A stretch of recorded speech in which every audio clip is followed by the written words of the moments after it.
So I was at a conference for work the other day and I was feeling bored by what I was listening to, a presentation that just was in a big, ugly, white fluorescent room. And the idea felt ugly to me and I felt ugly to me. I thought, wow, this sucks.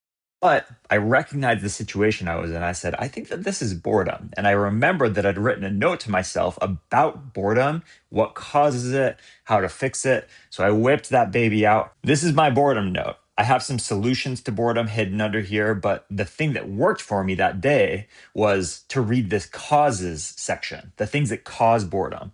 It says distraction, lack of focus. You're very rarely bored when you're focusing super hard on basically anything. And I read this and it resonated. I was like, yes, the thing that I'm feeling right now is distraction. Maybe it's not that this guy's super, super boring.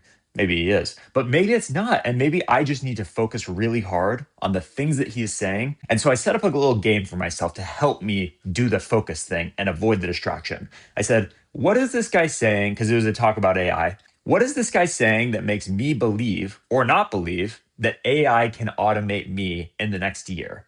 And this made it into a fun little game where I could like pay attention and look at that guy and focus on him, listen to what he's saying, and kind of come up with some practical takeaway for myself. It helped me to focus and it totally turned around my experience. And what it made it possible is that I had the presence of mind when I realized this like 2 years ago to write it down, the thing that causes my boredom. I had the presence of mind to put it in this note called boredom where I could find it in the future. And then lastly, I had the presence of mind to pull out this note and consult it during this moment where I was bored.